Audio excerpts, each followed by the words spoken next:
Are you feeling overwhelmed by hormonal changes? If you're a woman, you're not alone. With over 1,000 hormone disruptors in our environment, it's no wonder things can feel out of balance.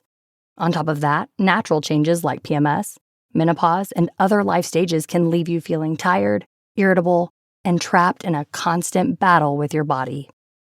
But here's the good news. You don't have to suffer through it. Hormone Harmony by Happy Mammoth is here to help.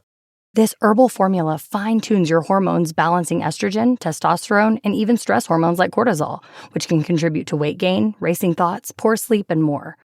With over 40,000 five-star reviews and a bottle selling every 24 seconds, the results speak for themselves. Ready to feel like yourself again? For a limited time, get 15% off your first order at happymammoth.com using code NEXTCHAPTER at checkout. Visit happymammoth.com today and get your old self back naturally. Taxes was taxing. Now taxes is relaxing when you file for free. I can file for free? TurboTax Free Edition. Roughly 37% of filers qualify. Simple Form 1040 returns only. See if you qualify at turbotax.com/free. I can file for free. Now this is taxes. File for free with TurboTax Free Edition and get your maximum refund. No schedules except for earned income tax credit, child tax credit, and student loan interest. See if you qualify at turbotax.com/free. Coming up on episode 264 of Wheel Bearings, we've got the Hyundai Santa Cruz, the Ferrari Purosangue, pricing for the 23 Honda CR-V, Tesla Autopilot class action lawsuit, no Hellcats for the Chrysler 300, VW ID Aero, Lincoln Corsair, and more. All that coming up next.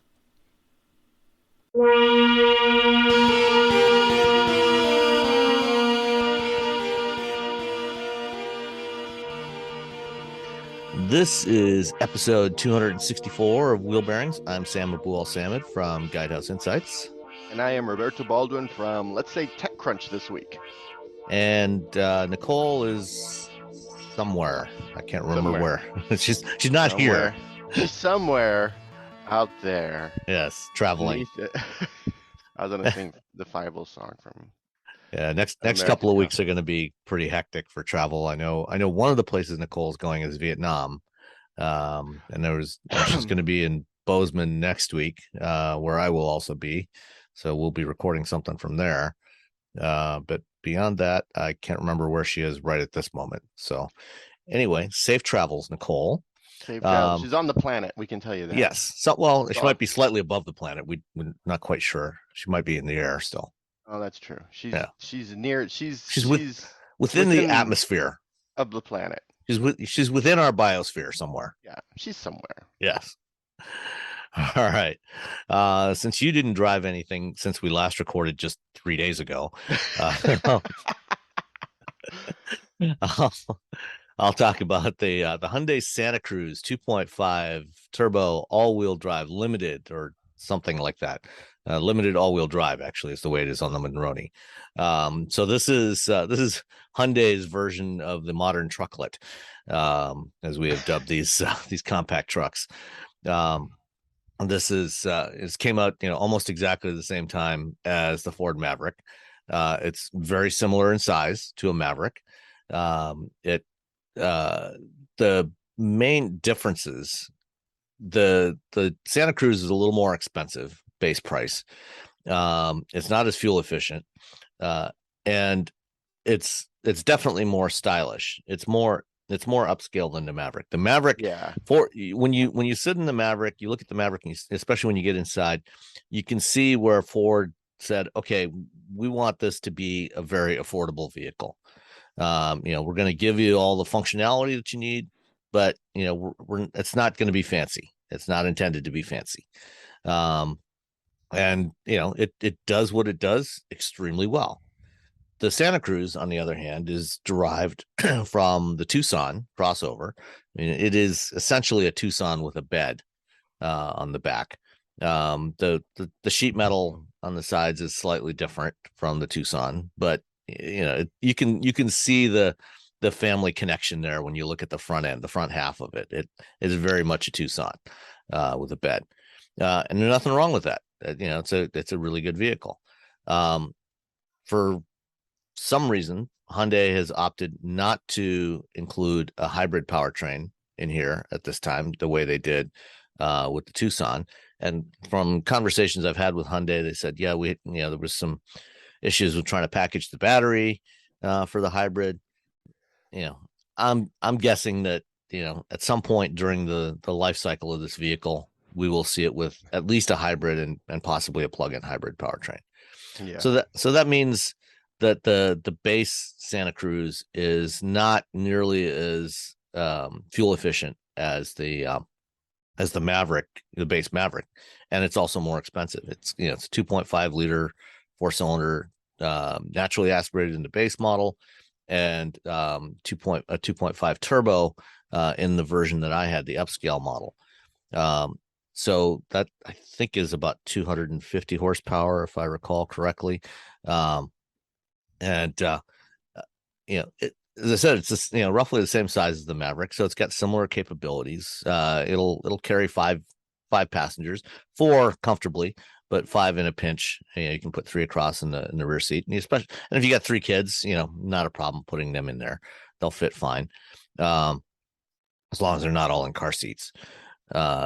It does what it's meant to do, which is provide basic transportation with the extra utility of a pickup bed. And it really, I think it provides, unless you have to tow significant amounts, it provides all the pickup utility that the vast majority of people need. It's not gonna haul 2,000 pounds. It's not gonna tow 10, 12,000 pounds, but that's okay, because most people don't actually need that. Yeah. While it's the tiny Honda Ridgeline. That's what. Yes. And frankly, it's not that tiny either. That's true. I mean, it's big enough. It's not like if you're old enough to remember the Subaru Brat from the 1970s. This is the 70s, right? I had a teacher that had a Subaru Brat, and I was so jealous of her. I was in 4th grade, so it doesn't really count. Like me, oh no, but I really wanted that car. Well, the Subaru Brat was a lot smaller than this, and the Baja that they did in the 2000s, based on the Outback, was also, well, it certainly had a smaller bed than this did. Yeah. So, during my week with the Santa Cruz, we're in the process of building a new rain garden in our front yard, so that there's less grass to mow. And in the process of doing that, I went over to Lowe's, loaded up the back end of this Santa Cruz with 20 40-pound bags of topsoil, 800 pounds. Not a problem. You could see, the springs compressed a little bit, but it's not like it was dragging its rear bumper down the ground, and it had no problem at all with that. There was plenty of room in there, and I probably could have put another 10 bags of topsoil in there, but I figured that was going to be enough. Does it have like a tow button, like a drive mode? Or a haul drive mode? Because the Maverick had it, and I went and I picked up like 800 pounds of like rocks twice. And the first time I didn't even bother. I didn't think about the button. I just drove home. I'm like, yeah, this is fine.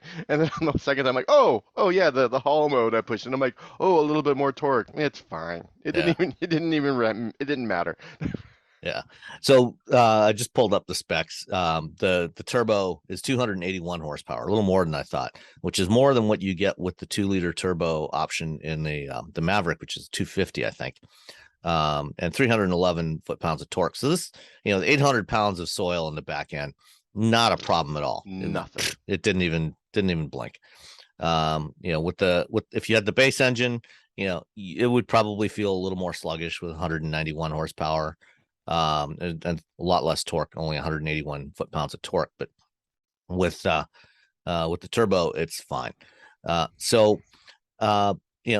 When you get in it, if you sat in a current generation Tucson, you will feel immediately at home in this thing. It is the exact same interior, same seats, same dashboard, with the center stack that kind of flows down from the top of the dashboard. The Limited that I had the larger 12-inch, 11 or 12-inch touchscreen display. The base models or the lower trim levels actually have a slightly smaller 10-inch display, and if you get those, you actually get some physical controls that surround it, like a physical volume roller and some physical climate control buttons, which I think if I was buying one, I might actually opt for that, because one of the complaints I've had with both the Tucson and now with the Santa Cruz is when you get the larger screen, everything is a touch sensitive control. It's basically a flat surface below the touch screen, and so you've got to look at it to change the temperature or anything like that, and it is a little annoying. So I might recommend actually going for one of the lower trim levels so that you don't have that issue. But other than that, the rest of it, the limited, this one had the leather seats in it. It had nice soft touch surfaces. If you get the lower trim levels, like on the top of the dashboard, it's going to be, the graining looks similar, but when you touch it, you can feel hard plastic instead of soft touch material. But that's not that big a deal. But the downside of the limited is the price tag. So it gets a little pricey when you go all wheel drive and everything else. This one jumps so quickly. It does, because the Santa Cruz starts at about a little over $25,000. The one I had was priced out at $41,100, including guess the destination charge. Ooh, hold on. 1,100. Very close, 1,185. You probably would have won on Price is Right. I'm getting really good at this. Yeah. And by the way, I don't look it up. I'm like, oh, I gotta fit. This is like this is my favorite game in the world now. I can see Robbie here on the Zoom screen. Yes, he's closing his eyes thinking about it. I stop and ponder. Yeah.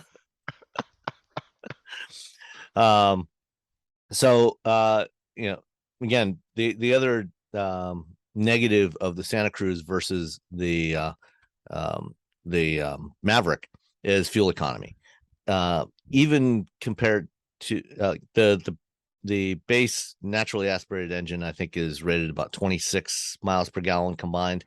The turbo is rated at 22 miles per gallon combined, so 19 city, 27 highway. In my week of driving it, I averaged about 20, so a little bit less, and that was with a mix of highway and city driving. So I got a little less, a couple of miles per gallon less than what it's rated at. For a small truck, especially at $41,000, and only 20 miles per gallon. Now you got to think, geez, do I want to go with the smaller one, or go up a size, to something like a Ridgeline, or a Ranger or a Colorado Canyon. Mm-hmm. And it starts to become a little bit tougher choice, which is why I think I suspect that Hyundai is probably going to find a way to do a hybrid version of this at some point during its model life cycle. Probably, maybe for 24 model year. So do a mid-cycle update and add the hybrid option, because with the hybrid Maverick, you get 40 miles per gallon easy. I mean, you don't even have to try. And easy. Yep. So that is the one downside, but as part of the limited trim level and everything, you get this nice hard tonneau cover, and this tonneau folds up, so there's a handle on the top. You push it and you just shove the thing forward, and it basically folds up like an accordion up at the front edge of the bed. And one of the cool things is it's got this strap that is clipped to the tonneau cover, and then there's a clip on the side of the bed. So when you're loading stuff in there, and then you want to pull the tonneau back to close it, you just grab the strap and just pull it back. So you don't have to try and reach all the way up to the front edge of the bed or walk around the side. You can just pull the strap, pull it back, latches in place, and close the tailgate, and you're good. And you have a nice secure storage area. So that's kind of a cool feature. Overall, it drives really well. It's 280 horsepower. It's more than quick enough. Handling is quite good. So it's quite a pleasant vehicle to be in. Like I said, lots of utility. I think the total payload is about 1,400 pounds. So four adults and 800 pounds of topsoil, and you're good to go. So that's the 2022 Hyundai Santa Cruz limited all-wheel drive. 41 grand out the door. Boom. I really liked. I finally got to drive it back in August, and I really liked it. I think it's a Hyundai makes you feel like you're getting more for your money. Of course, once you hit the limited spec, you're just like, whew. But if you're looking for a small truck, there's really only two right now. There's this and the Maverick. If you want to be a little bit fancy, you want to have a little bit nicer experience, you go with the Hyundai. If you just want a down and dirty truck, you go Maverick. Yeah. And the Maverick is selling as fast as they can build them right now. The Santa Cruz is not selling quite as fast, but I think they're supply constrained as well, because the Santa Cruz is built in Korea. It's not assembled here in the US right now. So I think, as supplies improve, those sales should go up as well. Yeah, it'll be interesting to see how it shakes out in a few years, because now apparently Dodge wants to build a small truck, and everyone's now wanting to do a small truck. Subaru, I think I probably said this before, they're probably kicking themselves, right? Come on, we have the Baja and you guys didn't buy it, and now the Baja, like, you can't even find those things because everyone's like, oh, this is a good car. It's like the Element, the Baja and the Element are like these weird cars that when they came before out, their like, time. Yeah, people bought them and they're like, oh, this is cool, like, and then afterward, once they went away, they're like, oh, wait, these are really cool. Then more and more people want it. You're just like, oh my God. Oh, wow. All right. Speaking of pricing, recently, Nicole had a chance to drive the new 2023 Honda CR-V. She quite liked it. But pricing has now been released on the CR-V, and it's gone up quite a bit from 2022 model year. If on the off chance that you can find a 22 CR-V, you might want to consider snapping it up, as long as there's not too much of a markup on it, because the 23 model year, the two-wheel drive EX starts at $32,335 with including the destination charge, and goes up to just shy of $40,000 for the sport touring all-wheel drive. So that's for the hybrid. The hybrid is actually not much more expensive. It's only about $1,500 more than the gas version. So you probably want to take a look at that if you're looking for fuel economy. But yeah, these things are getting pricey. It's a jump. Yeah. It's not a a small jump. It's a big jump. It's like what, $6,000 something? Yeah, I think I think it's about $5,000, but 5,000. It's a lot of money. Yeah. So yeah, if you're looking for CR-V, and yes, it's a lot of money. It's also, whenever you get into a Honda and you just close the door, it's like thump, and you're like, oh, that's what I'm buying a Honda for. But that's quite a actually, that build quality. You're right. It is almost $6,000. The 22 was $26,800 to start. Oof. Yeah, that's a lot. Again, I mean, it'll probably last 700 years, so you're gonna get your money's worth.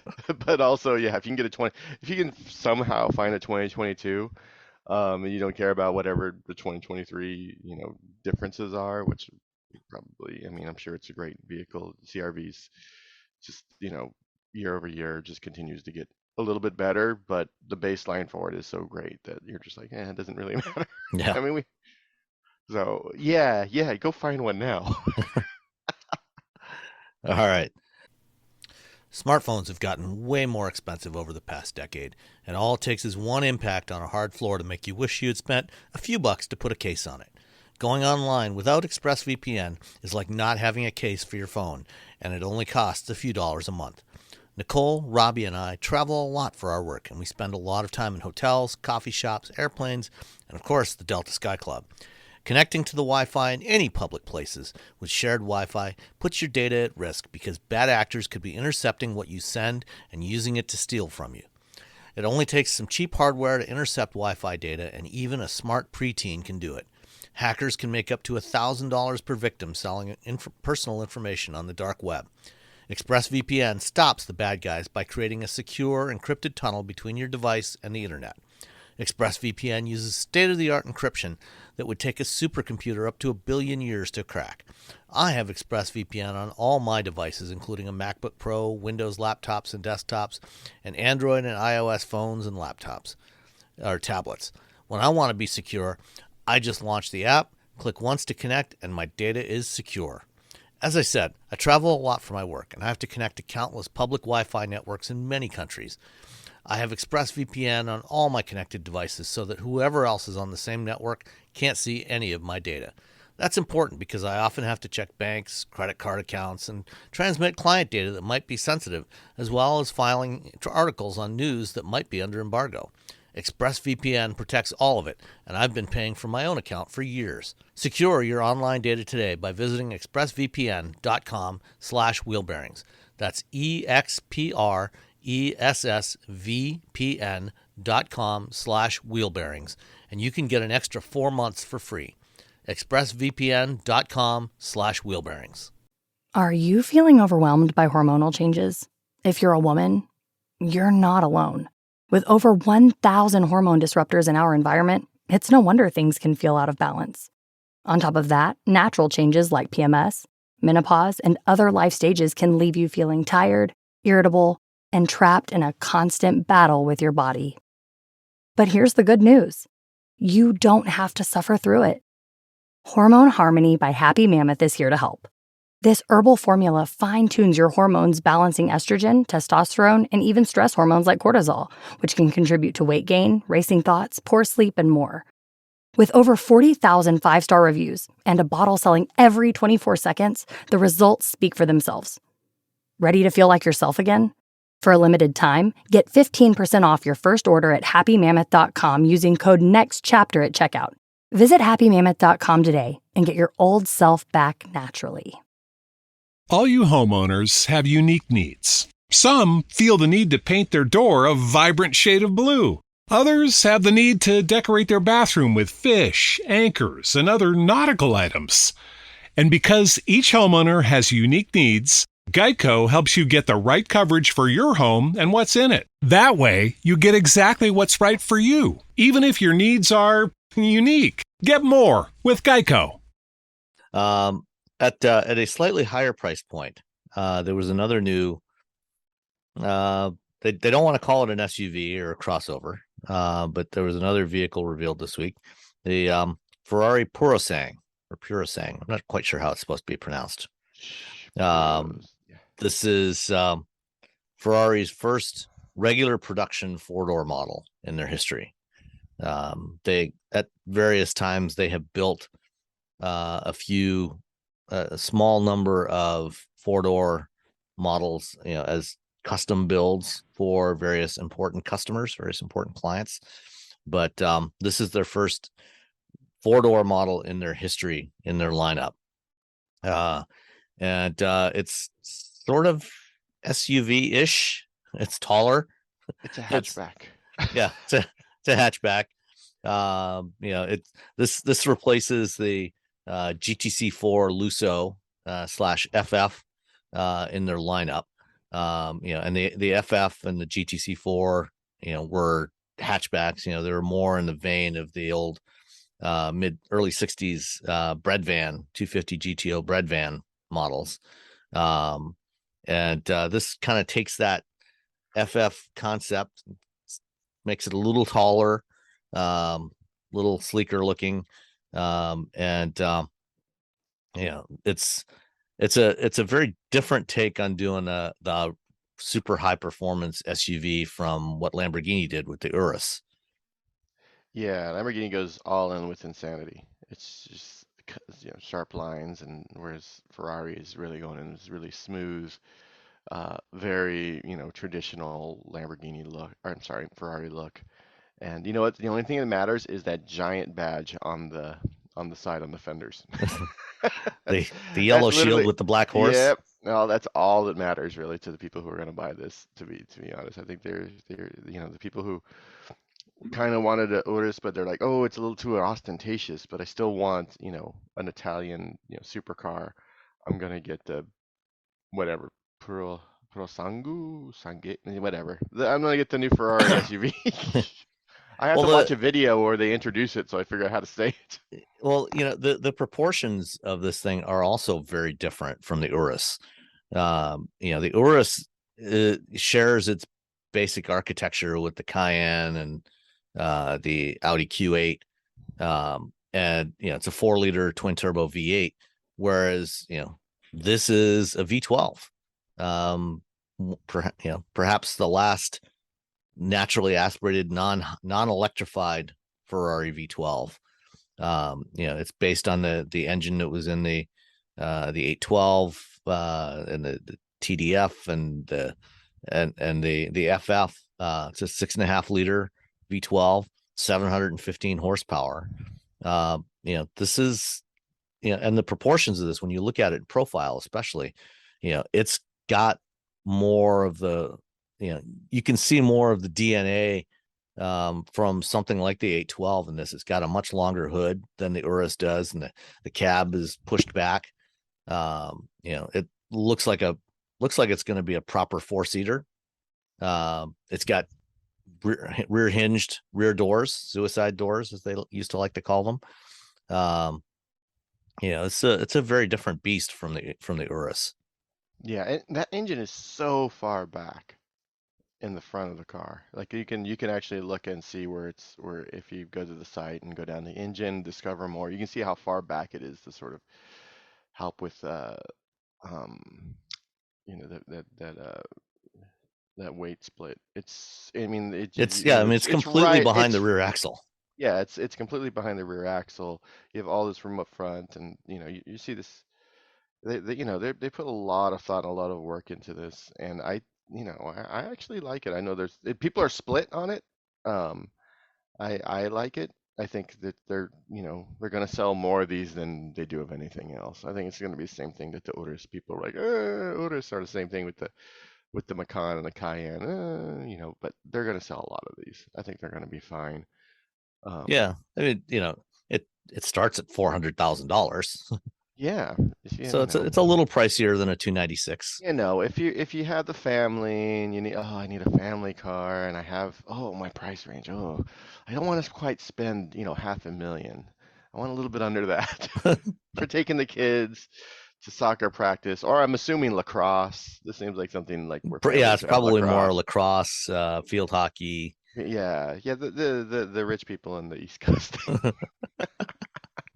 The sports where they only they're essentially just made for the Ivy League, the Ivy League sports. They're like, basketball. No, we're gonna do lacrosse. I'm like, that's not suspect at all. I mean, this thing carries over an updated version of the 4-wheel drive system that they've had on the FF and the GTC4 for a decade, which is kind of a unique setup, because most 4-wheel drive systems, you have all the torque coming out the back of the engine, and then somewhere in the transmission, you've got some sort of torque split mechanism that sends some of the torque to the rear axle, and then another drive shaft coming forward to drive the front axle. But this one is something very different. It's their 4RM or 4RMS system, because it's also got 4-wheel steering. And so, and this, unlike most 4-wheel drive vehicles, this thing has its transmission at the rear axle. It's got a rear transaxle, as opposed to putting the transmission right behind the engine. And in part because the engine is so far back, this is how they got a 49-51 front to rear weight split. Yeah. And then there's a separate mechanical power takeoff unit mounted on the front of the engine that drives the front axle, instead of having a drive shaft going back to the rear transaxle and then another one coming all the way back to the front. They just add this power takeoff unit on the front of the engine, so the engine is literally completely behind the rear or behind the front axle. So it truly is a front mid-engine vehicle. It's interesting if you look again, if you look at this thing, like the bell housing going back to that rear transmission is really so teeny tiny. Yeah. It's a Tinkerbell. Yeah. Well, I mean, I don't there's not really anything in it, Yeah, it's just sort of I think because yeah. because the clutch is There it's doesn't a need to be anything. yeah It's all in the back. yeah it's an 8-speed dual clutch transmission, which is all mounted at the rear axle. So it's an interesting beast. 0 to 60 0 to 62, because 0 to 100 kilometers an hour in 3.3 seconds, 200 kilometers an hour in 10.6, max speed of greater than 310 kilometers an hour, so over 200 miles an hour. It's something. Yeah, I think it's what I mean, what was someone told me, if you can't afford two, don't buy one. This is definitely people who can afford two Ferraris. They're like, well, I got the one for the family. This is the family Ferrari. This is the one to take the The kids to kids. lacrosse and field hockey, and then you get the 296 GTB to commute to work. Yeah, this is this is my commuter. And then they have a Honda Accord. That's always the weird, like if you drive to like a really rich neighborhood, like you see all these amazing cars, and then like a Honda Accord. Well, Just, you or need a something CRV. you need something that is just going to run every single time you get into it. Yeah, I was doing a video shoot with the NSX a few years ago, and this guy rode up on a bike that cost more than anything I own. And he's like, "Oh, how do you like it?" I'm like, I like it a lot. So you can get a supercar, and then you can take it to the Acura dealer and get it serviced." He's like, "Yeah, I have a Ferrari, and it's gonna take 4 months or 3 or 4 months, I forget, to get the oil changed. And my friend has a Ferrari, and there's something wrong with it, and he has to send it back to Italy to get fixed, and it's gonna be like 18 months or some crazy amount of time." And I was like, "Oh." Okay. He's like, yeah, this like he's That's like, worse than trying to get service on a Tesla. Yeah. What's going on with your Ferrari? I got to stick it on a boat, send it back to Ferrari, so they can fix something. Well, I mean, if you're serious about it, you're gonna get it packed up and put it in the belly of a 747. Oh, that's true. Yeah. You're gonna air freight it. You're not gonna put it on a boat. You're gonna air freight it, but it was very much a, oh, this is how other people live sort of type of situation where I'm like, hey, this is it's. He's like, oh, seems like a really cool car. Maybe I'll get one of these. As you just go out and buy an NSX. Yeah. As your Honda Accord. Well, the first time or last time I drove an NSX, I think it right up through the end now, it still has the same audio system in it, which is actually the very same infotainment system that's in our Honda Civic. It's the touchscreen system. Doesn't have a volume knob.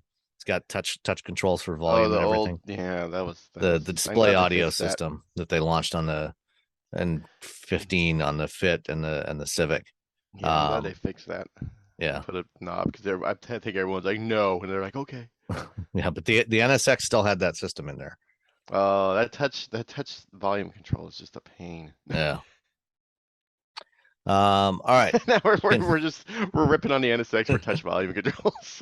We're like, oh, come on. Yeah, no, I mean, the thing, if you're gonna drive an NSX, just turn that off, roll down the windows, just listen to the powertrain. Just listen, just have a nice time. Yeah. All right. Speaking of relatively high performance vehicles, Chrysler, we didn't mention this during the last episode, but the Tuesday night before the Detroit Auto Show Media Day, they had their own little press event. That was a fairly late addition to the schedule, and they announced the Chrysler 300C.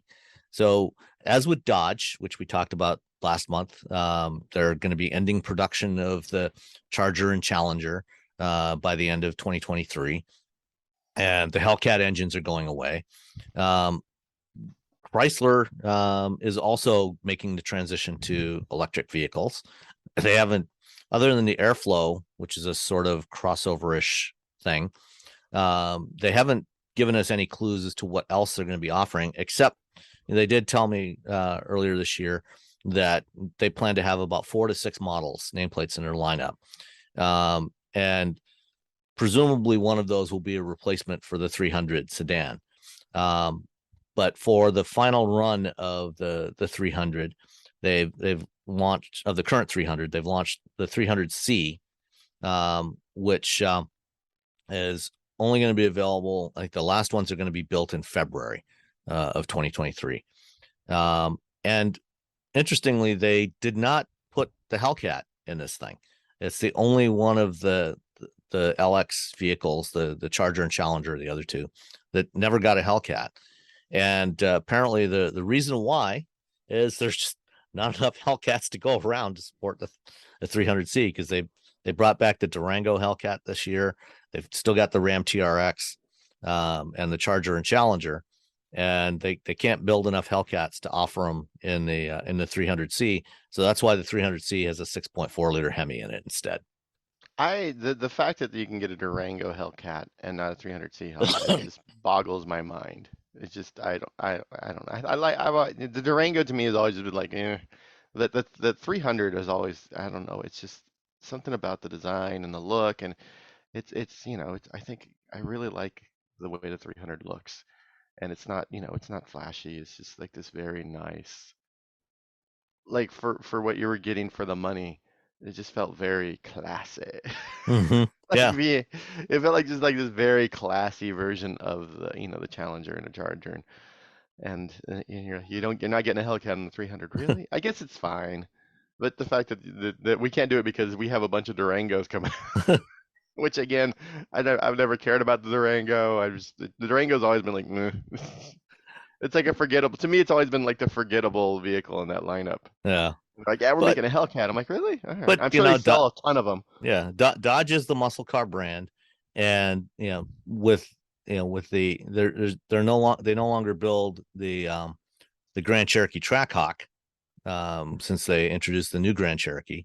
So the Trackhawk is gone. So they probably figured still got some demand for a Hellcat powered SUV. So let's build a few more Durangos instead. Yeah, I guess, yeah. All right. Ooh. Then Tesla. Sorry, I was looking at the numbers of the Durango year by year. Yeah, it's not great. Yeah, 65,000 last year. Yeah. Compared to the Grand Cherokee, which shares its platform with, or at least the old Grand Cherokee and the Durango shared the same platform. The Jeep sold in far higher numbers, but all right. Tesla has been continuing to get lots of attention, not all of it positive, for its Autopilot and Full Self-Driving system. And this past week, a law firm in San Francisco filed a class action suit in the Northern District of California, demanding that Tesla stop selling enhanced Autopilot and Full Self-Driving, give back all the money to all the customers that paid for it over the last 6 years, and also pay punitive damages, because essentially they're calling it a scam, which I have a hard time disagreeing with. It's hard when you're charging $15,000 for a thing that doesn't work. Yeah, and probably never will. It's gonna do a thing, will it? Yeah. It's 15. Yeah. I mean, class actions usually end up, the law firm ends up with most of the money. The person who sends it does most of the money. Then everyone else gets like $50 in the mail after getting like that piece of paper with that's, yeah. But at the same time, it's, you're talking about just thousands and thousands and thousands of dollars that people are paying Tesla for a feature that doesn't work like it's supposed to. And you're like, well, it's beta. I'm like, that's not what I shouldn't people, but people are paying for it. But I think, when you, especially the first few years when it felt like they were on the cusp there, and at that time, everyone was on the cusp of self-driving cars. 2018, 2017, we're like, yep, they're only like a year away or two. Every automaker thought they were going to crack this nut. But now it's, it's 2022. And the cost just keeps going up, which is, counter to, most pieces of technology where, this costs this much. Now it's going to be a little bit cheaper every year to make this, this technology work, but we're going to add more features to it is how, why things keep getting more expensive, but the cost of the technology actually goes down. For Tesla, it's the thing that they were supposed to do, I don't know, 100 years ago. It's still the same thing. It's still supposed to do the same thing, but the cost has just skyrocketed. And then the fact that someone is suing them should not be.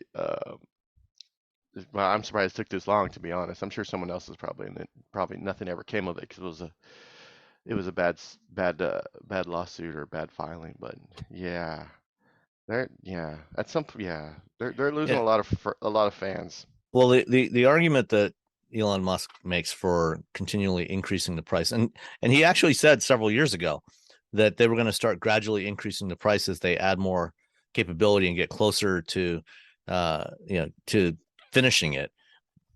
Because the argument being that you'll be able to use your Tesla as a robotaxi.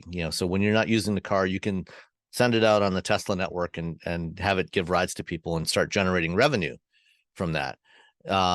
And so that would add value to the customers, and so that they should be paying more for this extra value that they're getting.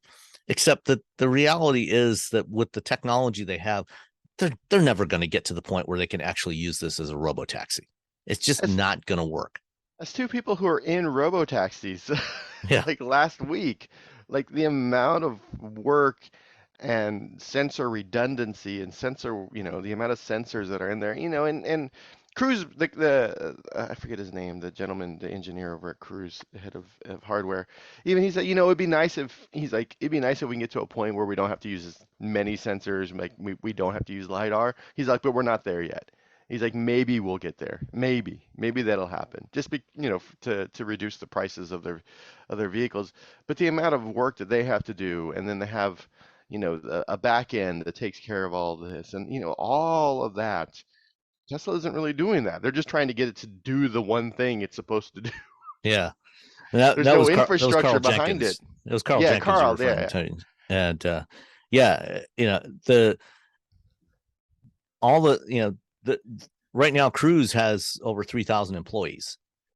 And a lot of those are working on the actual self-driving product, but a lot of them are also building out all the other pieces that are necessary to make this a business, to create the network, the back end platform, and the monitoring systems and everything else, the support mechanisms for these vehicles, things like, they're designing robots to clean the vehicles when it comes back into the depot. They've got robotic systems to charge it, and robotic systems to go in and vacuum and clean up the interior of the vehicle before it gets sent out on its next shift. So there's a lot of stuff that has to happen to actually make this a reality. Yeah, it's I don't know. I mean, it's so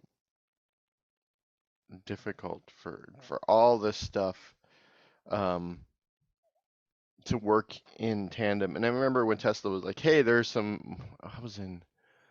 I was in Europe, and it was when Tesla said, "Hey, we have a couple charging stations in Europe that will support non-Teslas." And I was like, "Great!" And I had the Tesla app on my phone, and I used to have a Tesla back when I was getting review cars from Tesla. I had a Tesla account, and I loaded the app, and I made sure it updated, and it just didn't work. And it hasn't worked for a while for me, and I just loaded it, and it seems like it's working now, so that's good. But the fact that, I mean, hey, we're gonna do a thing. Cool, let's load the app so you can try these non-Tesla chargers. Nope, never mind. The app won't load. And you're just like, that's not a thing you can have for something that's supposed to be a robo-taxi. Yeah. No, it's gotta just work. All right. Another bit of EV news. Volkswagen is expected to replace the Arteon in 2024. So the Arteon is their current 4-door hatchback, midsize hatchback premium model. I quite liked the Arteon when I drove it late last year, I think. And it's a very stylish vehicle. But the current generation Arteon is a front-wheel drive gas engine vehicle. I guess you can also get it all-wheel drive, but it's going away in 2024, and it's going to be replaced by the ID Aero, which is an electric sedan, mid-size sedan. And they showed it in China earlier this year. What do you think of the ID Aero? You know what? I think it looks nice. With this, first of all, the fact, the Arteon, cool looking, great. The Jetta, great entry level, nice, great sedan. Don't know why they ever made the Passat. I've been railing against the Passat for decades. I don't see the point of it. Like, I just want a really nice Jetta. Like, just get a nice Jetta. But no, this thing looks cool. I think, it'll be interesting to see how well it sells in the United States because it's a sedan. It's not a whatever SUV, crossover, whatever you want to call them. But yeah, if we can convince people, well, the drag coefficient for SUVs has gotten really good too. So it's not like. Yeah, but they are also, even if with a low drag coefficient, they are taller, which means they have more frontal area. So that's true. That does hit them. Plus extra weight, and you got to throw all that extra metal in there and battery. But no, I think, I like to think that people, as we move towards EVs, people are going to start looking at wagons and sedans again.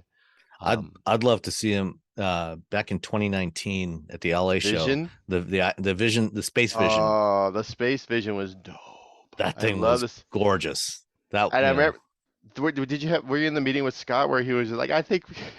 So after they announced that there was a briefing with CEO Scott Q, who is now the CEO of Scout, the upcoming EV version of Scout, International Scout off-road things.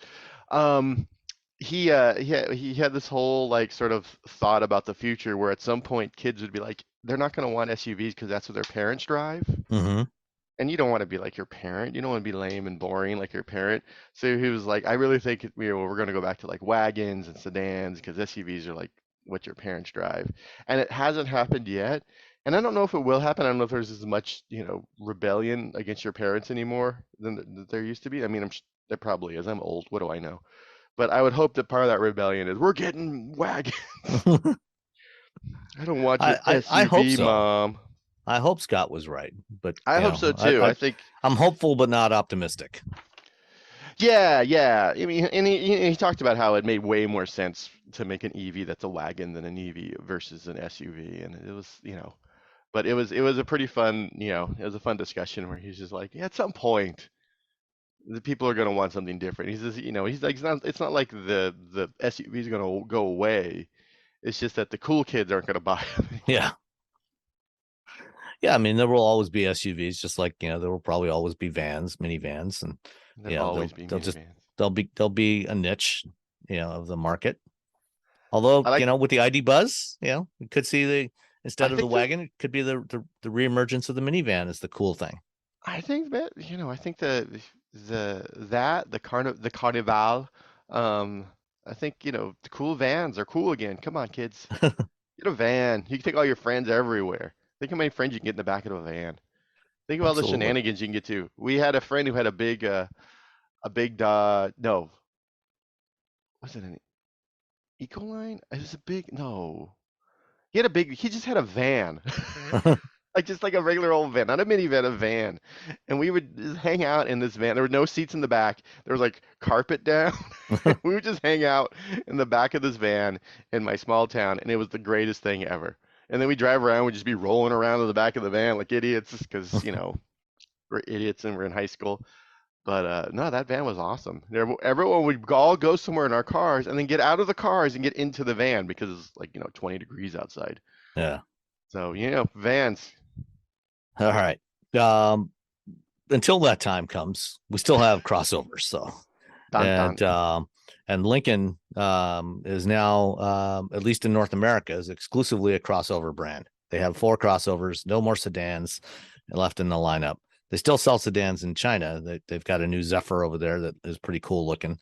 But we've got just the crossovers here, starting with the Corsair as their entry level model. And for model year 23, it goes on sale early in the new year. It's getting a mid-cycle refresh, and it's getting a front end that looks more like the the Zephyr that I just mentioned, which launched in China late last year or early this year. And the Zephyr is, the replacement for the MKZ in China. And it has a new grille style, which bet you are completely surprised by the fact that it's actually larger than the old grille. What? No. Yeah. I know, it's a so shock. Not. Nobody God, does people and that. their grill. Everyone settle down with the grills, okay? So yeah, the Corsair is getting a grille that looks much like the Zephyr. And according to Lincoln, this is going to be the new face going forward of at least their internal combustion vehicles, as long as they're still around. So presumably this means that maybe next year we'll see a refresh of the Aviator that gets a similar style front end. I don't know if the Nautilus is going away, and it's going to be replaced by an EV. It was such a weird. It was a great car, but it was so expensive for what it was. The Nautilus. Yeah. Yeah, it was. But the other major change for the Corsair, actually not. There's not really any major changes for the Corsair. They dropped the 2.3 liter turbo that was previously the optional engine in there. So now they just have the base 2 liter, and they have the plug-in hybrid that they finally launched last year. And they decided, well, with the plug-in hybrid, we've got enough extra power from that, and we don't sell that many of the 2.3s, so we're going to drop the 2.3 and just have the 2 powertrains. And then they also made some changes in the interior. They've got the new larger 13-inch touchscreen that they put in the Nautilus last year and in the Navigator this year.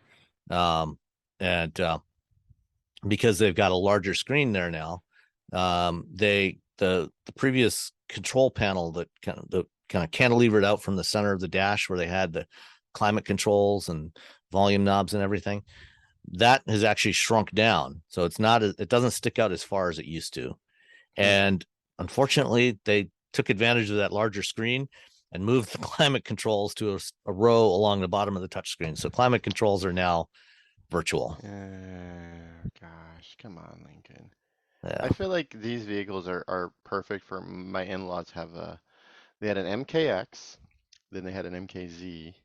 They had a hybrid MKZ, and then they were like, oh, we need the MK. They went back to the MKX, and they're sad because it doesn't have a hybrid.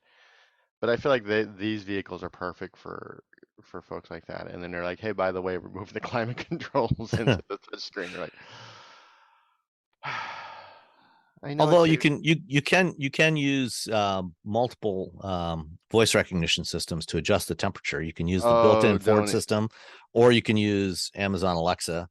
They have thick Northern Ireland accents. Oh, okay, never mind. This is not. Yeah, I'm just like, oh. Yeah. Okay. They'll have to make do with the touch controls then, I guess. Yeah. Oh well. Yeah. I just put climate. Just leave some buttons in the car. Even Johnny Ive, we talked about it last week. Yeah. Was like, you know what? Stop taking buttons out. Like, I know it saves money. I know it's easy to just like have software that's localized for all the regions you're selling your vehicle, as opposed to having buttons and may or may not have to be swapped out because they have words on them. But just give us some buttons. It works better. Buttons work. Buttons work. There's a reason we had buttons for so long. There's tons of things you can put in the touch screen that make complete sense there. But give us our climate controller and our media control buttons. Absolutely. All right, we have one listener question to answer, and that is from Dan Vesma on Twitter. It says, I shall shortly be, and this is a good one for you, especially. Oh, no. I shall shortly be offering my 04 diesel manual front wheel drive X-Type Jaguar for sale. Whoa. Wow. Any advice on how to present and market an older car? It needs some work, which I'm loath to get done before sale. Steering box and maybe a drive shaft and dog hair. So I think I think you've got all that covered except for the diesel, right? Except for the diesel. I have the all-wheel drive, the 3-liter all-wheel drive Okay. V6 version. First, look on. If I were you, I would look on like KBB, like Kelley Blue Book, and just look at the value of the vehicle. Look at it's because yes, you're going to want to clean. You want to get rid of the dog hair. You're going to, you can get little vacuum cleaners for that. You can also use packing tape. Packing tape is actually wrap it around your hand and just pat it on the ground, and it pulls up dog hair like a dream. It's going to take a while. It's not going to be an easy job, but that's one of the easier ways we found to get rid of animal hair. We have dogs and cats, so there's like hair everywhere in our house. If you have one of the little vacuums that has the little spinning brushes on it, a small one, that will help a lot. And just give it a good, nice cleaning. As for like doing a lot of like mechanical work, see what the value is. If the value is pretty low, just kind of get it ready, because you're not gonna, if you put $1,000 in to get $250 more, you're not gonna, you make sure that what you're putting in, you're going to get out of, and it will help to sort of sell it. But a clean car sells a lot better than a dirty car. That's, if I go out to see, I tried to explain this to a friend once who got very angry with me when I told him, I'm like, well, if you're going to sell the car, make sure it looks like you don't have a kid, because he had his child in there. And he got super angry with me. He's like, what do you mean? I'm like, well, people don't want a car full of Cheerios.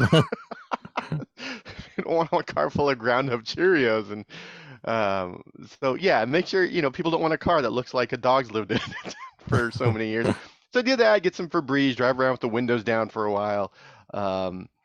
But yeah, definitely look and see what the value is. I looked up the value of ours, and it was not a lot. It was like $1,500 at the time. It might be higher. Again, I just did a quick KBB valuation.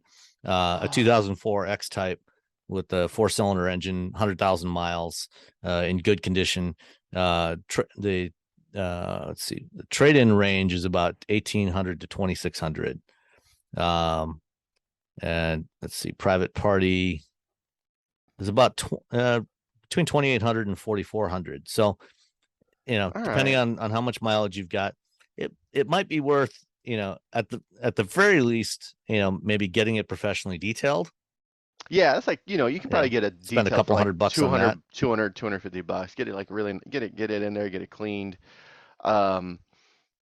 It's, and I think that the used market is probably going to plateau or start dipping soon. So if you're going to sell it, maybe sell it soon.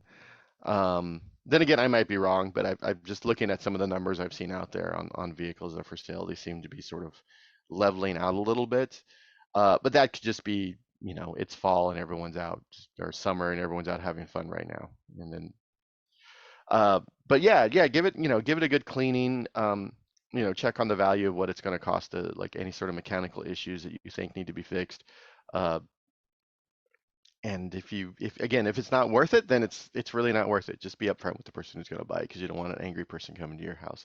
And it's a diesel, so it's it's going to be that's a bit of a unicorn. So you got that going for you. And I mean, this is based on the same platform that the Ford Contour / Mondeo and the Mercury Mystique, I think, were built on. Mystique. Yeah, or Mistake, as a lot of people refer to it as. Exactly. That's why I forgot about it. So, those are pretty common. So, the parts, depending on what needs to be done, steering box, half shaft, might not be crazy expensive, compared to what it would be for, other Jaguars. So, might be worth, at least getting an estimate on the work.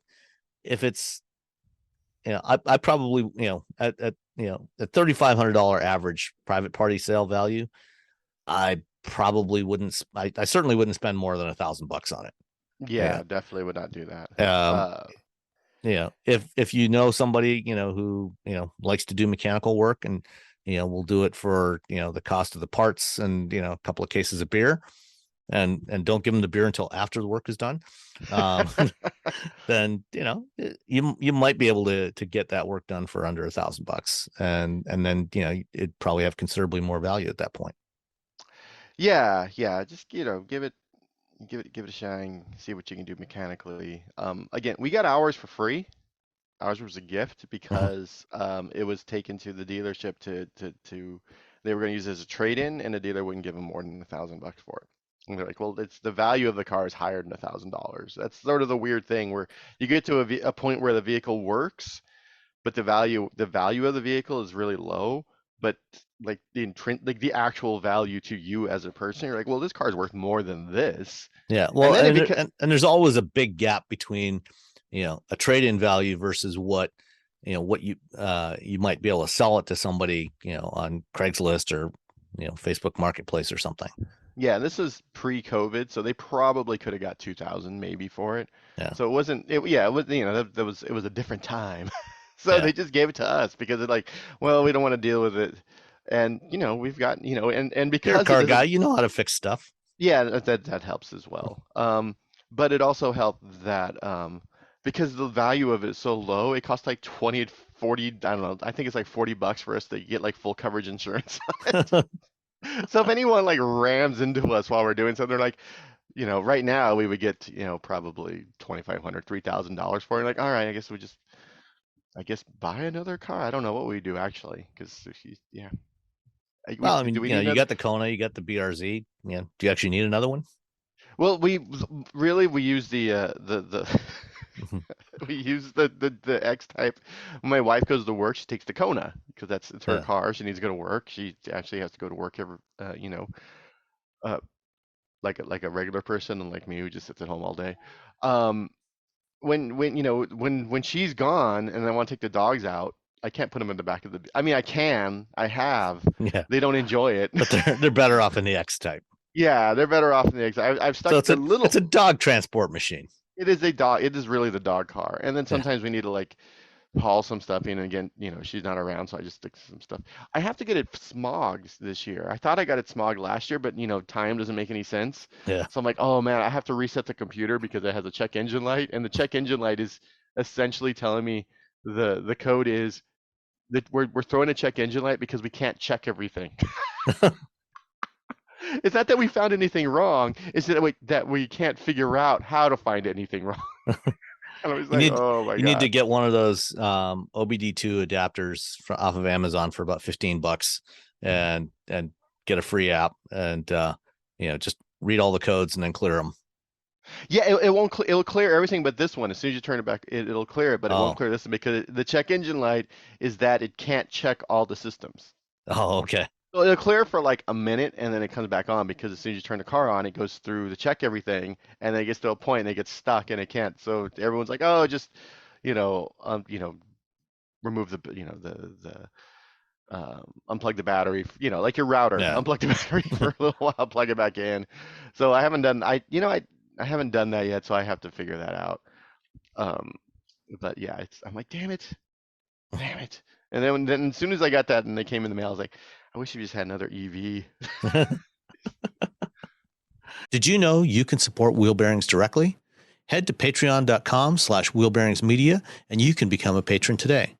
Your contributions will help fund the platforms and tools we use to bring the podcast to you. And exclusives and improvements are already on the way thanks to your generosity. So if you want to be part of an automotive podcast like no other, head to patreon.com/wheelbearingsmedia. We've updated the Wheel Bearings merch store, and now there's a whole bunch of new choices, new colors, new styles, T-shirts, sweatshirts, hoodies, hats, mugs, travel mugs, stickers, aprons, tote bags, you name it. You can get your Wheel Bearings merch at shop.wheelbearings.media. Go check it out. That's shop.wheelbearings.media. All right. Well, that's all we've got for this time. I do have an interview that I recorded last week that has been on the Patreon feed for Patreon supporters with Jeff Hemphill, who is the North American CTO for the Schaeffler Group. And we had a really interesting conversation about some of the things that they're doing. And part of it is really interesting. We got into discussion of ride height adjustment systems and the impact that can have on range for EVs. And Schaeffler's developed this. There's a lot of vehicles out there now that have adjustable ride height, like the Rivians and so on, using air springs. But air spring systems are heavy and expensive, and Schaeffler's come up with an electromechanical system that they can adjust the ride height, and it's way less costly to put on. Doesn't weigh that much. Doesn't really use any power, and he said they can give you the equivalent, like for an SUV, the equivalent additional range of having an extra 7 kilowatt hours of battery. Yeah. So we had a real interesting conversation. So check that out, and we'll be back next time. Bye. Bye. I'm here with Jeff Hemphill, who is the North American CTO for Schaeffler Group. And Schaeffler is probably not a name that most people outside of the auto industry would recognize. You guys are what's traditionally considered the greasy bits, the stuff that's underneath that make vehicles work. And this morning, during the first part of the symposium, heard about some really interesting technologies. I know Schaeffler has been doing a lot of stuff for a long time around e-mobility. And I think one of the areas that a lot of people don't necessarily think about with electrification is efficiency, energy efficiency, because you think, oh, there's no emissions, you're not using any gas. Yeah, it's good. It's all good. But it's a little more complex than that, isn't it? Yeah, it absolutely is. An electric vehicle is very efficient compared to a combustion engine vehicle, but there is so much less energy on board the electric vehicle that you have to really be careful what you do almost literally with every electron that comes out of the battery. It has to do something useful. So, yeah, it's very important. So Schaeffler is tackling that from a number of different perspectives. One is in terms of motor design. Let's start off there, and then we'll get into some of the other areas that people probably wouldn't think of as impacting efficiency that much. So, what you've showed a couple of interesting things this morning. One particularly the direct slot cooling. Talk about that some more. Yeah, that's kind of remarkable, really. After 200 years of electric motors being on the market in production, to be able to still be coming up with innovations like that. But yeah, the cooling of an electric motor is very critical. It actually pretty much determines the size of the motor. And most electric motors are cooled from the outside. So the copper that's heating up in there, it has to kind of bleed that heat into the stator, and then you pick it up on the outside of the stator. What we've managed to do is create gaps around the copper windings in the stator, so we can actually inject oil right down the length of the whole copper wire and pull the heat directly out of the motor. So that opens up a couple possibilities. Well, the first thing is it makes it almost doubles the power density of the motor. So most electric motors in an electric car, you probably have heard that they have a peak power and a continuous power. And the peak powers you can do for, say, 30 seconds usually, and you can only do that until the motor heats up to the point where you might damage the magnets. But with this concept is so effective at cooling that for that motor, the peak power and the continuous power are actually the same. So that's how you get almost a doubling of the power density of the motor. But then it also allows you to do things in combination with our thermal management system. You can actually use the motor as a heater. So if you need heat, for example, to warm up the battery, you can actually operate the electric motor inefficiently on purpose and pull that waste heat out with the oil, and then you bring that into our thermal management unit, and you can distribute it then to the batteries or the passenger compartment. And so you can even eliminate an electric heater from the system. So in that case, would the benefit of being able to use that heat from the motor to control the temperature of the battery offset the maybe a little bit of inefficiency from using the motor a little bit harder than you would? Yeah, because batteries, somebody, I was at a conference recently, they said batteries are like humans. They don't like to work too hard. They don't like it too hot. They don't like it too cold. They're pretty particular. So if the battery's cold, the efficiency of it is miserable. So the sooner you can warm it up, you win back a lot of efficiency. It also helps a lot if you want to do faster charging as well. Being able to precondition the battery to get it to that optimal temperature when you're on your way to a charger. Yeah, exactly. So going back to the direct slot cooling, I think one of the things that you generally try to do when you're designing a motor is get as high a fill ratio, the copper in the stator, as possible. Does having the gaps in between the windings, how does that impact it? How does that impact the performance? Because obviously you're going to have a little bit lower fill ratio in that case. Actually, it's very close to the same fill ratio, because it turns out in an electric motor, normally the copper windings, of course, they have like a varnish insulation on them, but there's usually a paper or something around them as well. And basically, we've just substituted for that a kind of like a helix, if you will. So we still keep them separated like they would have been. So physically separated by that gap that you allow the oil to flow through. Right. So it's actually very small gaps between the wires, but because there are so many wires in the stator, you can pass a great deal of oil through it. Oh, okay. So it's quite close to the same fill factor. Okay. So the motors, I think maybe most people are not necessarily that familiar with motors, but the motors we find in most EVs and hybrids today are what we call radial flux motors. But there's another kind of motor that you've also got here today that's been getting some more attention lately. Excuse me, axial flux motors. What's the advantage of an axial flux motor versus a radial flux? Axial flux offers a dramatically higher power density, so it is roughly double of a good radial flux motor, and it's just due to the way that you can organize the magnetic fields, if you will. So they have a great power density advantage, but they do come with some downsides because they tend to have fewer magnetic poles than a radial flux motor. They have a little bit more torque ripple.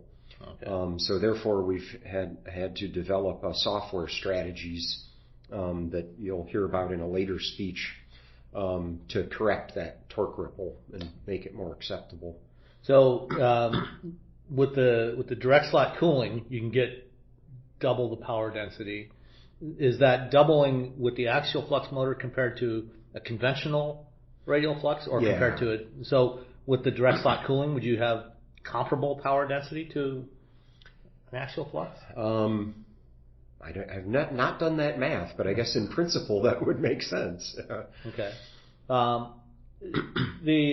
think one of the interesting things that we've been seeing, one of the manufacturers that's been talking a lot about axial flux motors is Mercedes-Benz with their high performance AMG group. They're planning to use that kind of technology in there. When I guess for both of these, for the direct slot cooling and the axial flux motors, where is Schaeffler in terms of production readiness? When are you going to see that, either of those in production?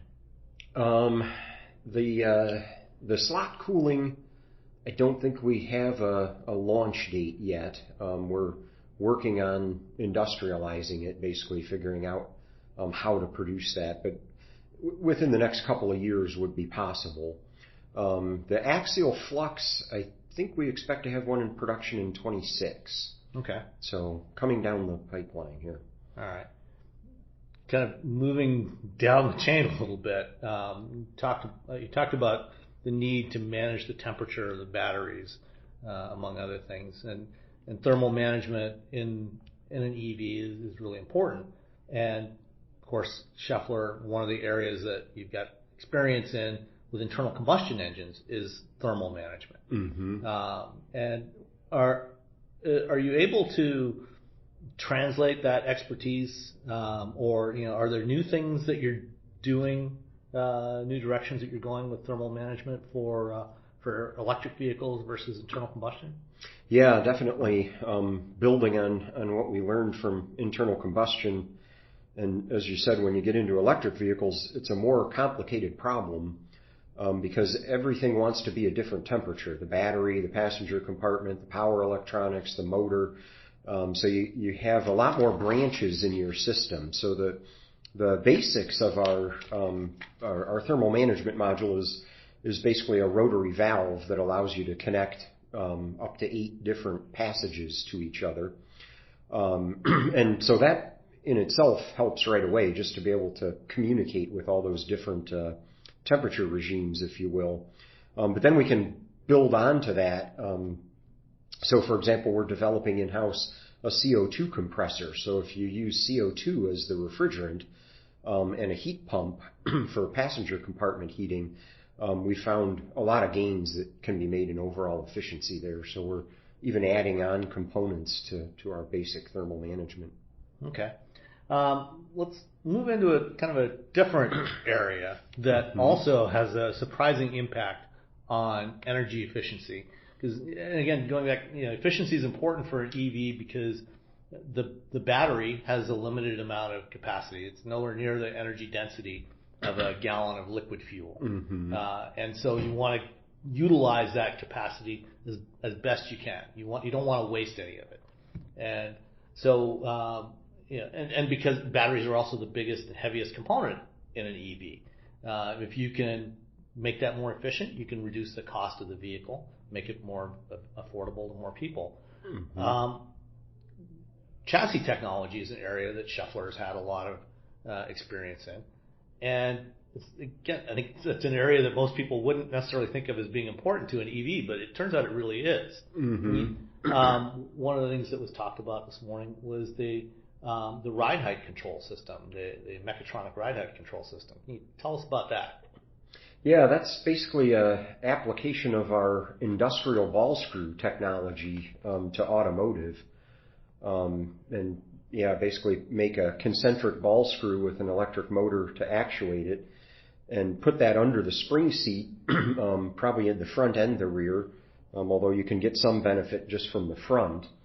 And for the EV, that really helps a lot because when you lower the vehicle at highway speed, for example, you limit the amount of air that goes under it, you limit the amount of tire that's exposed, and you basically reduce the frontal area of the vehicle, so you can get, I don't know, on the order of 4 or 5% of range extension at a steady speed through that. And then, of course, you get some other ancillary benefits, like you can lower the vehicle to get in and out of it if it's an SUV, or you can raise the vehicle for off-road use if it's an off-road type capability vehicle. So you get some side benefits, but the big thing is if you lower the vehicle, you can either get more range or you can take out battery cells, and you can save a lot of money by not purchasing battery cells. Yeah, I think the example that was presented this morning, they talked about with lowering the vehicle, the example vehicle that they used, dropping it by the drag coefficient by about, or the total drag by about 40 counts, which equated to the equivalent of adding 7 kilowatt hours of energy to the battery. And I think the best battery prices we're seeing right now are somewhere around $100 a kilowatt hour. Yeah.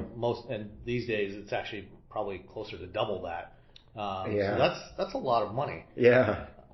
When is this type of ride height control system available today, or when do you expect that to be in production? It is fully developed and tested. Actually, we started that quite a long time ago and didn't find the market terribly interested in it. But now with the growth of EVs, it's coming back. So it's been ready for production for quite a while. I think it's maybe 3 years away when it'll actually enter production. How does the weight and the cost of this type of system that Schaeffler's developed compare to the air spring systems that we see on quite a few, especially higher end EVs today? Weight, to be honest, I'm not sure. I know it is significantly cheaper than an air suspension system, but I don't know an exact number there. Okay. But definitely cheaper. All right. Another interesting area from the chassis perspective is some of the things that were talked about around steering.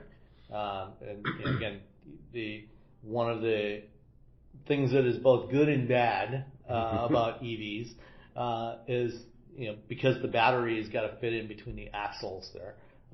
Most EVs tend to have longer wheelbases, which is good from a passenger volume perspective. Mm-hmm. And you don't have the engine in there. It can spread those wheels out to the corners and open up that space inside a vehicle that's the same overall size. Flip side of that is longer turning radiuses and less maneuverability. And how's Schaeffler attacking that problem? Yeah, that's where we again turn to our industrial group, who has a product called a planetary roller gear. So it's a little bit similar to a ball screw, but instead of balls, we have actual planets rotating around the threaded rod. And that turns out to offer a really good efficiency advantage. So we repackaged that into a rear steer actuator, so that it can do up to, I think, 58 millimeters of travel. So you can actually turn the rear wheels depending if you're parking or driving at speed, maybe with the front wheels or maybe against the front wheels. But you can do several meters of reduction of the turning circle for these longer wheelbase vehicles with that. So that's really gaining traction there. Yeah, I think that's that's from a usability perspective. That one's probably not going to have so much impact on efficiency, but from the usability perspective, it does. But there's also some efficiency advantages that you can gain from the front wheel steer-by-wire technology that you're also developing. Yeah, and there on the front wheels, we do actually use a ball screw because of the much longer travel and the fact that it has to be, it can't be self-locking. It has to return to center if there would be some kind of a power failure. So yeah, it's a very, very efficient system. What's the time frame for that to see production application? I believe that's also for front steer. I think that is also 26 for us. Okay. And what besides the flexibility you get out of that, what are some of the other advantages of going to a steer-by-wire system, especially a front steer-by-wire system on any vehicle, not just an EV? Yeah, it can offer a lot of advantages actually as computers get smarter and smarter. Eventually, they're going to be able to make evasive maneuvers for the driver, but it could be very alarming to the driver if suddenly the steering wheel is moving around on them unexpectedly. So it would allow you to do things like that. You can actually adjust the steering without letting the driver know. And then, of course, as we get into autonomous vehicles, it enables a car without a steering wheel. But in between there, we're exploring some concepts like joystick steering. So maybe you have an autonomous vehicle, but you want to have a manual mode. You can have a joystick to do that, or even you can steer with say a steering wheel or a yoke, but not actually by rotating it, but by applying torque to it. So, and we've built some demonstrator vehicles. It's really quite interesting to drive those cars.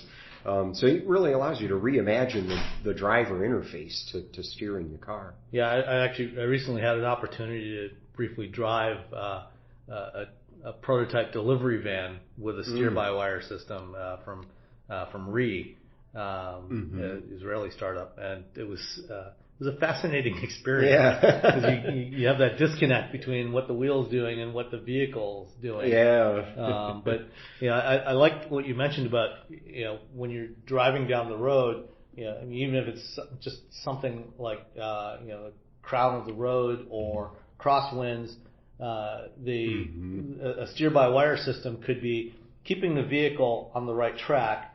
It doesn't necessarily need to provide feedback through the wheel to the driver of what it's doing, but because as you said, that could create some distraction for the driver.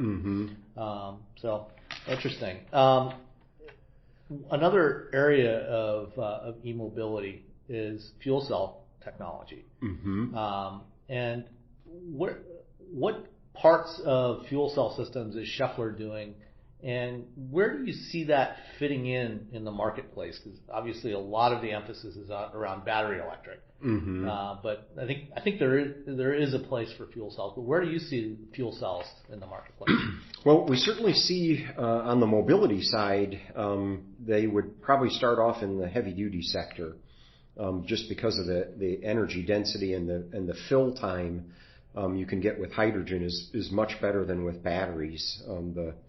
A battery pack to drive an over-the-road truck can be many tons, and you need a megawatt power charger to charge it in a reasonable amount of time. So certainly would see an entry there, potentially also for light vehicles. It's really going to depend on how the hydrogen market develops. I think there's a strong need to use some kind of energy storage to stabilize the grid, because when you go to wind and solar, that becomes a significant part of your grid. It's not very steady, so you need some way to produce excess electricity when the wind's blowing hard and have that available when the wind is not blowing. And the favorite right now, especially in Europe, to do that is hydrogen. So you can run an electrolyzer off of a green grid and produce hydrogen, and then use that either in a fuel cell to produce electricity, or conceivably even to fire a turbine to produce electricity in a plant.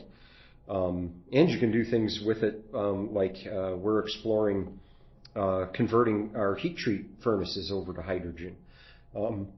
So as the grid gets greener and hopefully the electricity gets cheaper, or continues to get cheaper as it has been, then could be that we get enough hydrogen production that eventually it spreads beyond commercial vehicles and actually goes into light vehicles, because again you'll get that advantage of range and fast fill time compared to spending 20 minutes at a battery charger you can fill up in 5.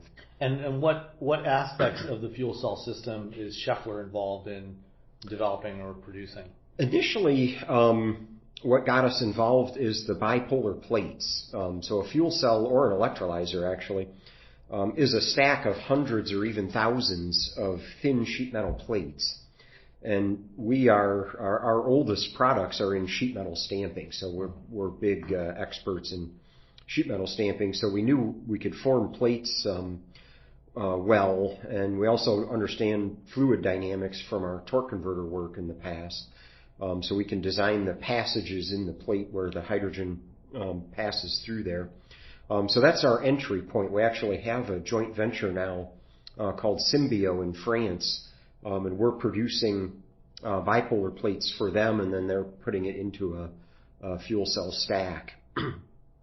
So that's where we'll start off, and then also plates for electrolyzers that create the hydrogen from... Electrolyzer is basically the same thing as a fuel cell in the opposite direction. Exactly, yeah. But they do tend to be bigger. If you have a chance, you can see our display in there. A bipolar plate for a fuel cell for a car is, a foot by a half a foot or something, but the ones for an electrolyzer are almost as big as a door. So it's a really big piece of sheet metal there. And doing that with the level of precision you need for that type of device is pretty complex. Yeah, it actually was a bigger stamping challenge than our stamping tool designers anticipated, because it's by far the thinnest sheet metal we've ever stamped. So you would like to get these under 1/10 of a millimeter of thickness. So it's really a foil, and you have to put a very precise form in that foil without tearing it, so that you get the passage of the hydrogen through there in an efficient way. And also that you get the contact with the exchange membranes. You don't want to have lazy radii. You want to have sharp corners. So to do that literally with a foil is very challenging. But yeah, we have mastered it. So we've got some good stuff coming out there. Okay. And then one last area, one of the last presentations this morning was around some of your engine technology. Mm-hmm. You've been producing a lot of components for engines for a long time, Mm-hmm. and taking some of those now and using them in new ways. Talk a little bit about the smart overrun system. Yeah, that is specifically, it's actually a combination of existing products for us. An electric cam phaser, a valve deactivation system, and an accessory drive system. But you put those together in a new combination to meet the unique needs of hybrids. Mm-hmm. Because when you hybridize an engine, you're going to want to turn it off as often as you can. And that creates a host of issues. For example, the catalyst doesn't like to get cold. So whenever you turn the engine off, the catalyst is going to start to cool off. And then it really doesn't like to have oxygen in it. So when you restart the engine, you're often going to get a blast of oxygen go through the catalyst. So you don't want any of those things to happen. And so with that system, we can, for example, deactivate the exhaust valves and protect the catalyst. And then we can gain some efficiency benefits. For example, controlling the valve timing allows you to reduce the drag torque of the engine. So when the engine is not running, and if you don't have a disconnect clutch for the engine, that is all just kinetic energy that you can put in the battery that otherwise would have just been going into friction drag in the engine. So we get something around a 5% improvement over the base hybrid system in fuel economy, just by simple little tricks like that. But now, is that just with mild hybrids, like 48-volt mild hybrids, or is that also with strong hybrid systems, high voltage hybrid systems? Also works with a stronger hybrid system. Depending on the size of the system, if you get into like a P2 system with a disconnect clutch, then you're actually bringing the engine to rest. So you have a little bit less to worry about there in terms of protecting the catalyst and so on. But it still offers utility for really any kind of hybrid. Okay. Well, Jeff, I really appreciate your time. Are there any last thoughts that you want to share that we haven't covered that you think people should be thinking about? It's just a tremendously exciting time to be an engineer, I guess. Yeah. I've been saying that for 35 years, but it's more true now than it has ever been. When I think about starting my career in manual clutch development, and now we're talking about solid-state battery cells and electric motors and power electronics, and so it's just going to be a tremendous good time to see these new vehicles coming out with all this new technology. Should be a great time to be a consumer of cars as well as a designer of powertrains. I agree. I've been in the auto industry for over 30 years myself as an engineer, a writer, and an analyst, and it is definitely the most interesting time of my career. So yeah, it's going to be great. Thank you very much. Thank you. All you homeowners have unique needs. Some feel the need to paint their door a vibrant shade of blue. Others have the need to decorate their bathroom with fish, anchors, and other nautical items. And because each homeowner has unique needs, Geico helps you get the right coverage for your home and what's in it. That way, you get exactly what's right for you, even if your needs are unique. Get more with Geico.